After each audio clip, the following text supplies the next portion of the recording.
Hello guys, so bali nakita ko na yung diferensya, yung side stand, stack up. Kaya ginawa ko, nirekta ko na lang.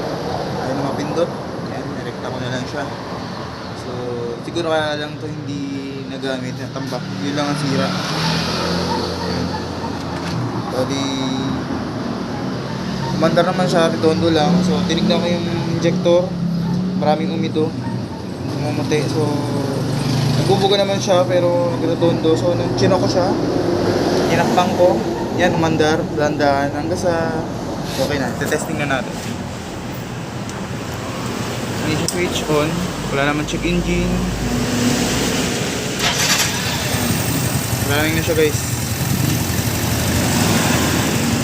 So may isa pa akong tip, pag mag-start kayo ng walang panggilid, kailangan ilalagay niya itong backplate, saka bushing, spacer, saka yung